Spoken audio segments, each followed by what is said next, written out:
Hi everyone, आप सभी का हार्दिक स्वागत है। अभी तक हम साइंस एनसीईआरटी क्लास 6 के 5 चैप्टर्स कर चुके हैं। वैसे तो बहुत कम लोगों ने देखा है, बट इन फ्यूचर जो भी देखेंगे तो उन लोगों के लिए मैं ये क्विज बना रहा हूँ। और मैं उम्मीद करता हूँ कि इस क्विज को आप अटेम्प्ट करेंगे और आप फाइंड आउट करेंगे कि भाई आपके ये कॉन्सेप्ट्स कितने अच्छे हैं। नहीं है तो आप जाके प्लीज़ वो वीडियोस देखिए। वैसे क्विज तो क्लास 6 की है और दूसरा मैंने इजी ही रखे हैं ऑप्शंस, सो आपके लिए इजी रहेगा। बट फिर भी एक दो ऐसे नए कॉन्सेप्ट हो सकते हैं जो कि मुझे लगता है कि आपको पता होना चाहिए, और उसके लिए आप ज़रूर चैनल को विजिट करिए और प्लेलिस्ट में जाके हर एक चैप्टर को ध्यान से पढ़िए। क्योंकि जो चैप्टर है वो मैंने सिर्फ और सिर्फ 10 से 12 मिनट इतना ही रखा है, तो आप फास्ट फॉरवर्ड करके भी देखेंगे तो मुझे लगता है कि सारी इंपॉर्टेंट चीज़ें आपकी जल्दी से जल्दी कवर हो जाएगी।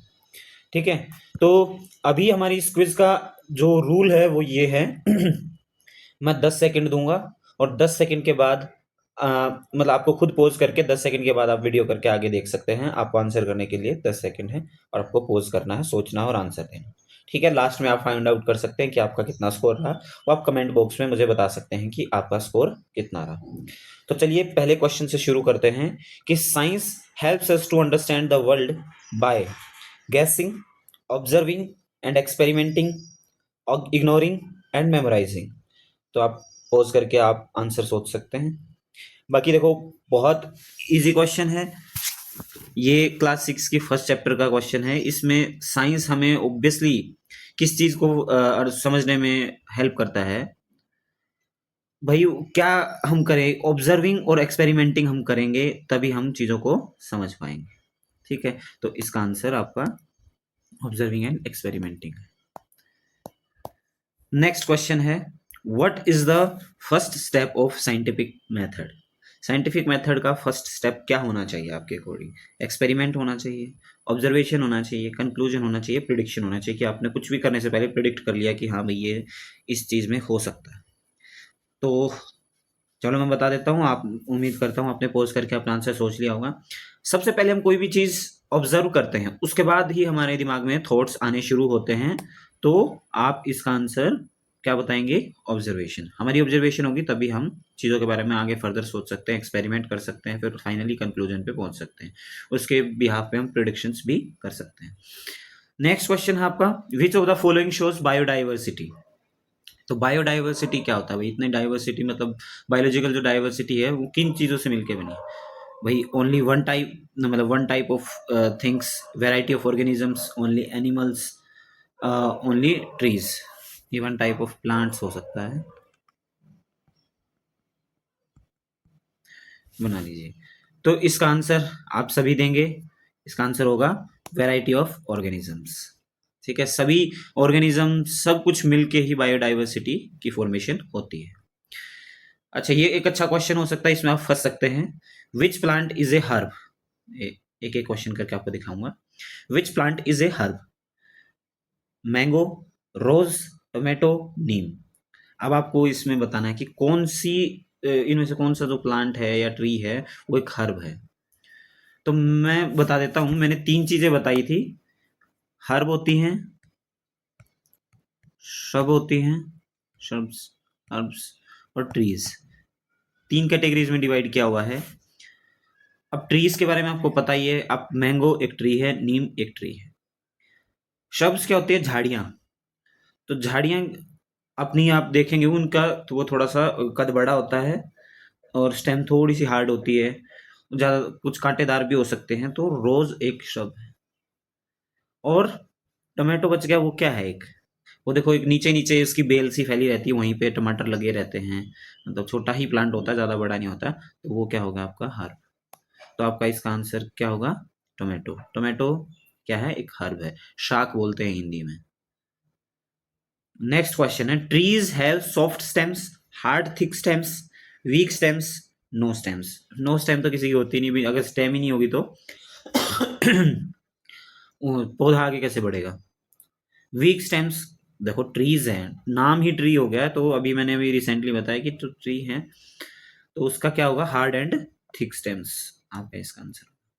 लीव्स विद रेटिकुलेट वेनेशन है। अच्छा, ये मुझे लगता है आपके लिए एक नया टॉपिक हो सकता है। वेनेशन क्या होता है, रेटिकुलेट वेनेशन क्या होता है, पैरेलल वेनेशंस क्या होते हैं, तो ये आपको चैप्टर में जाके ही पता चलेगा और इस तरह के क्वेश्चंस आपके एग्जाम में आ सकते हैं। सो प्लीज आप विजिट करिए और आप उन चैप्टर्स को भले ही फास्ट मोड में देखिए, जरूर देखिए।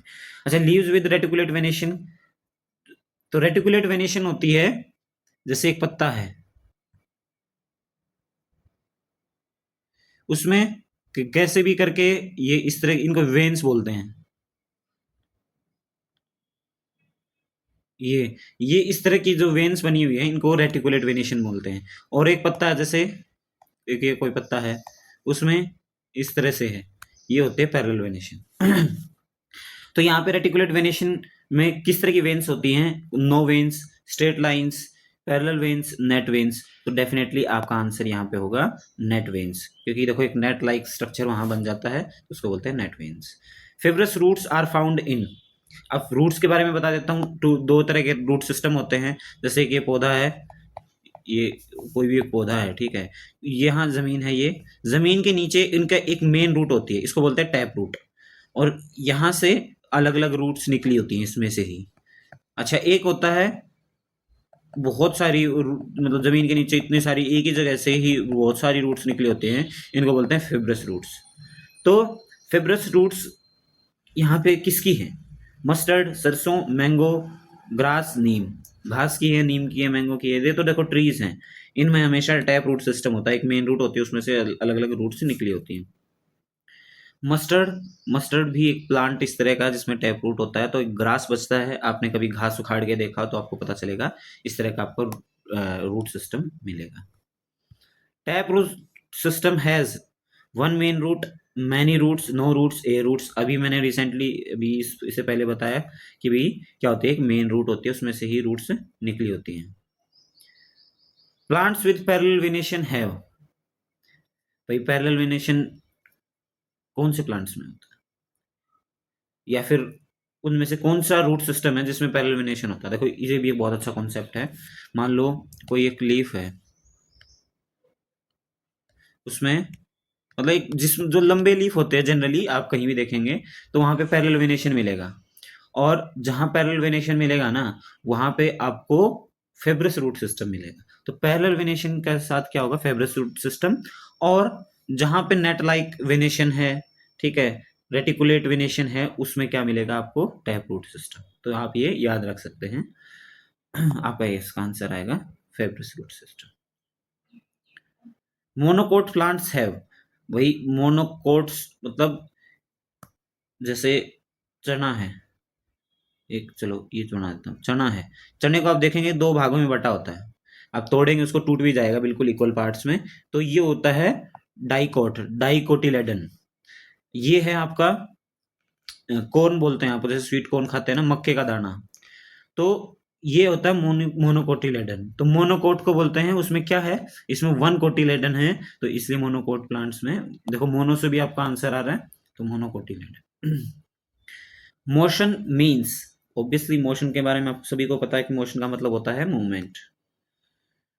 Length is measured to no, obviously colour थोड़ी मापेगी लेंथ, शेप थोड़ी मापेगी, वेट थोड़ी मापेगी, तो साइज मापेगी। तो आपका answer size. A magnet attracts, magnet क्या अट्रैक्ट करता है? Would, plastic, iron, rubber. ये एक बेसिक सा क्वेश्चन है, बट क्या है कि हम चैप्टर वाइज चल रहे हैं कि भाई चैप्टर जो जो हमारे चैप्टर्स हैं उसके अकॉर्डिंग मैंने क्वेश्चंस बनाए हैं, और ये अभी इजी हैं, धीरे धीरे इनका लेवल आपको पता चलेगा कि बढ़ता ही रहेगा। Balanced diet includes only carbs, only fats, only vitamins, all nutrients. Definitely balance diet की बात हो रही है तो सभी न्यूट्रिएंट्स इसके अंदर होने जरूरी हैं। Which is a climber, climber इनमें से कौन सा है? मनी प्लांट, मैंगो, नीम, ग्रास। अब देखो आपने घरों में भी देखा होगा मनी प्लांट। अब मनी प्लांट एक क्लाइंबर है, ठीक है, इसका आंसर मनी प्लांट आएगा, सभी को पता भी होगा, क्योंकि उसको हम थोड़ा सा भी सहारा दे दे, धागे से बांध दे, रस्सी से बांध दे, या लकड़ी उसका सहारा दे दे, तो वो क्या करता है? ऊपर क्लाइंब करता रहता है। कितना भी ऊपर तक ले जाओ आप उसको, अगर सहारा दे दोगे तो बहुत ऊपर तक चला जाएगा, दैट इज क्लाइंबर्स। फिर दूसरी तरफ होते हैं, एक सेकंड प्लीज, तो कहीं पे भी अच्छा दूसरे होते हैं क्रीपर्स। क्रीपर्स क्या होते हैं, वो जमीन है जैसे ये, तो यहाँ पे ही ऐसे ऐसे फैलते रहेंगे चारों तरफ, वो ऊपर की तरफ नहीं जाएंगे, वो यहाँ पे क्रीप करते रहेंगे, रेंगते रहेंगे, इसलिए उनको बोलते हैं क्रीपर्स। तो इसमें क्लाइंबर मनी प्लांट है। एम्फीबियंस लिव, उभयचर बोलते हैं हिंदी में। तो उभयचर कौन से होते हैं, जो सिर्फ लैंड पे रहते हैं? नहीं। सिर्फ वाटर में? नहीं। पानी और वाटर दोनों में या एयर में? डेफिनेटली उभयचर उनको बोलते हैं जो दोनों जगह रहते हैं, land and water. Grouping helps in, ये तो मैंने काफी जोर देके आपको ये चीज समझाई थी कि किसी भी चीज को समझने के लिए उसकी ग्रुपिंग करनी जरूरी है। इंडिविजुअल किसी चीज के बारे में स्टडी करना बहुत मुश्किल है, इसीलिए इजी स्टडी के लिए आपको क्या करनी पड़ेगी, ग्रुपिंग। जैसे ग्रुपिंग का एक एग्जांपल भी मैंने दिया था कि हमारी किचन में सारे बर्तन एक जैसे एक जगह रखे होते हैं, क्योंकि हमारे लिए इजी हो जाता है फाइंड आउट करना कि हाँ ये ग्लास अगर हमें चाहिए तो वो यहाँ रखा मिलेगा। बनाना लीव्स शो, अब बनाना का आपने पत्ता देखा होगा, केले का पत्ता देखा होगा, लंबा ही होता है। अभी मैं इतना एग्जांपल दे रहा था, ये ऐसे इस तरह का कोई होता है, तो लंबे पत्ते में आपको मिलेगा पैरेलल वेनिशन। तो यहाँ पे आप देख सकते हैं पैरेलल वेनिशन, आपको यहाँ पे answer. Roots help plants to fly, absorb water, move, eat. तो ये बहुत ही इजी वो है आपके ऑप्शंस, तो इसका आंसर आएगा absorb water. Scientific method includes guessing, observation and experiment, luck, memorising. ये भी very easy, observation and experiment. तो देखो आज की हमारे 20 क्वेश्चन यहीं खत्म होते हैं, इजी चैप्टर्स थे, बट उसमें भी कुछ ऐसी चीजें थी जो आपको आनी चाहिए, उनके ऊपर बेस्ड क्वेश्चन आ सकते हैं जो शायद आपको नहीं पता होंगे। और वो और भी इनके अलावा और भी बहुत सारी चीजें हैं, आप चैप्टर्स को आप जाके देखेंगे तब पता चलेगा। तो आप अपना स्कोर कमेंट सेक्शन में बता सकते हैं, अपना ऑनेस्ट स्कोर बताएं। ठीक है, नेक्स्ट वीडियो में हम फिर बाकी के और चैप्टर्स करेंगे, फिर से एक छोटी सी क्विज लेके आएंगे, तो आप हमारे साथ बने रहें और टेलीग्राम चैनल को ज्वाइन कर लें। Thank you very much for watching.